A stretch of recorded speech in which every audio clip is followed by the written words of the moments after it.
Bismillahirrahmanirrahim. Starting with the name of Allah, the most merciful, the most beneficent. I am Mohammad Hamza और आप देख रहे हैं अल्केमी इंस्टीट्यूट। आपको पता है हम लोगों ने आइसोमेरिज्म का टॉपिक स्टार्ट किया हुआ था।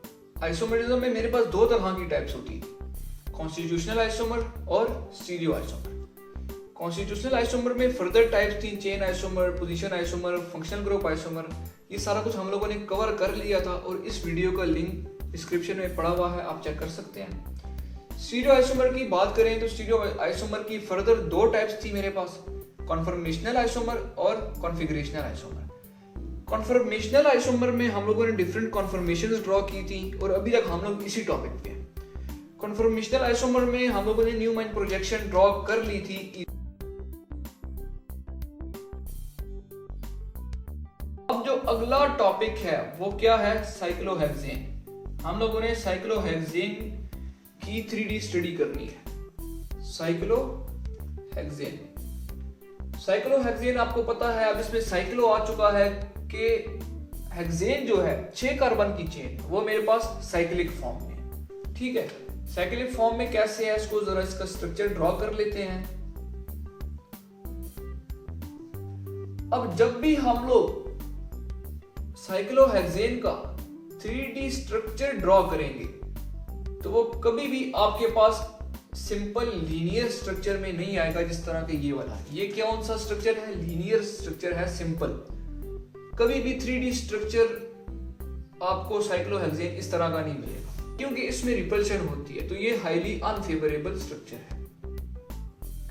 अब बात करते हैं इसके न्यूमैन प्रोजेक्शन की। अगर मैं साइक्लोहेक्सेन की न्यूमैन प्रोजेक्शन यहाँ पे ड्रॉ करूं तो आपको मैंने समझाई हुई है न्यूमैन प्रोजेक्शन किस तरह से ड्रॉ करते हैं।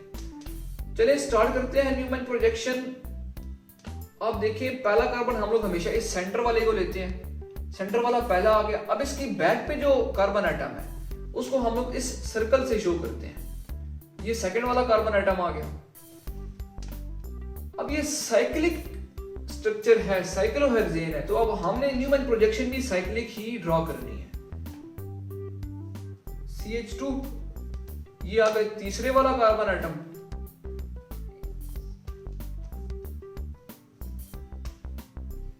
ये साइकिल वाला आ गया चौथा कार्बन एटम।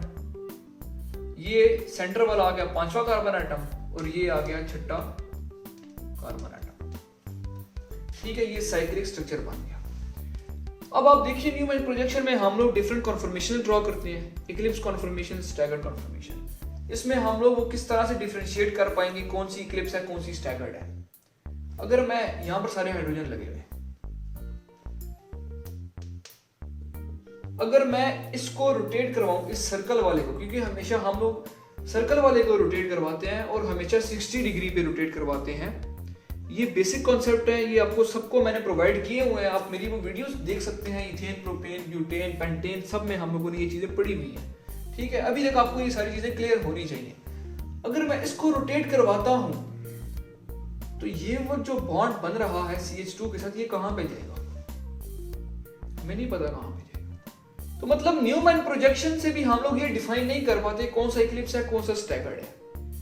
इसमें भी हाईली अनस्टेबल स्ट्रक्चर है ये, इसमें भी रिपल्शन है काफी ज्यादा। ये भी हाईली अनफेवरेबल स्ट्रक्चर है। जब भी आप साइक्लोहेक्सेन का 3D स्ट्रक्चर देखेंगे तो आपको इस फॉर्म में भी नहीं मिलेगा। जब भी आप साइक्लोहेक्सेन का 3D स्ट्रक्चर देखेंगे तो आपको इस फॉर्म में भी नहीं मिलेगा, न्यूमैन प्रोजेक्शन की फॉर्म में, और आपको इस फॉर्म में भी नहीं मिलेगा। तो वो जो कॉन्फर्मेशन है जो सबसे ज्यादा स्टेबल है वो कौन सी है, chair board conformation. Chair and board conformation हम लोग स्टडी करते हैं साइक्लोहेक्सेन के केस में। यहां पर ना तो न्यूमैन प्रोजेक्शन है, ना साहॉर्स प्रोजेक्शन है, ना कोई इक्लिप्स है, ना स्टैगर्ड है। यहां पर क्या आ गई, चेयर एंड बोर्ड कॉन्फर्मेशन। ये दोनों कॉन्फर्मेशन स्टेबल होती है साइक्लोहेक्सेन के केस में। जब भी आप साइक्लोहेक्सेन की 3D स्टडी करेंगे तो आपको इन फॉर्म्स में स्ट्रक्चर दिखाई देगा। अब ये फॉर्म्स किस तरह की है, ऐसा करते हैं, यहां पर लाइन लगाते हैं, चेयर यहां पे लिखते हैं, बोर्ड यहां पे लिखते हैं। थोड़ी लाइन टेढ़ी हो गई है, चेयर और बोर्ड का थोड़ा डिफरेंस करते हैं ताकि आप लोग को अच्छी तरह से समझ आ जाए। चेयर को मैं यहां पे लिखूंगा, बोर्ड को मैं यहां पे लिखूंगा। चेयर कॉन्फर्मेशन किस तरह से ड्रॉ करते हैं? चेयर कॉन्फर्मेशन इस तरह से होती है मेरे पास, ठीक है।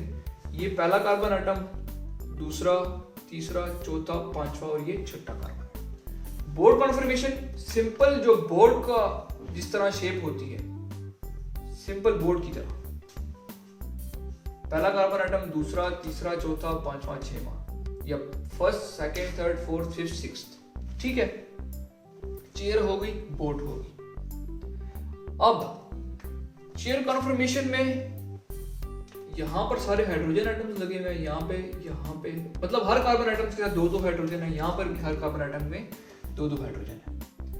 अब हमें ये तो पता चल गया कि साइक्लोहेक्सेन की 3D स्टडी जो होती है वो मेरे पास चेयर कॉन्फर्मेशन में होती है और बोर्ड कॉन्फर्मेशन में होती है। लेकिन जब हम इन दोनों का कंपैरिजन करेंगे तो कौन सी ज्यादा स्टेबल होगी, चेयर या बोर्ड? अब दोनों तो स्टेबल सबसे ज्यादा नहीं हो सकती, दोनों स्टेबल हैं as compare to Newman projection. Newman projection और लीनियर स्ट्रक्चर जो है साइक्लोहेक्सेन का वो हाईली अनफेवरेबल होता है। ये दोनों स्टेबल हैं, लेकिन अब इन दोनों का कंपैरिजन आ गया, अब इन दोनों की टक्कर हो गई, ये स्टेबल है कि ये स्टेबल है। यहां पर इसका मैं एक पॉइंट लिखता हूं, बोर्ड कॉन्फर्मेशन में मेरे पास 4 इक्लिप्स हाइड्रोजन एटम होते हैं, 4 इक्लिप्स हाइड्रोजन एटम्स होते हैं। चेयर कॉन्फर्मेशन में मेरे पास ऑल हाइड्रोजन एटम्स और स्टैगर्ड, और आपको ये अच्छे से पता है कि स्टैगर्ड स्टेबल होता है एज कंपेयर टू इक्लिप्स। इसमें 4 हाइड्रोजन एटम्स इक्लिप्स कॉन्फर्मेशन बना रहे हैं, यहां पर सारे के सारे हाइड्रोजन एटम एक दूसरे के साथ स्टैगर्ड हैं।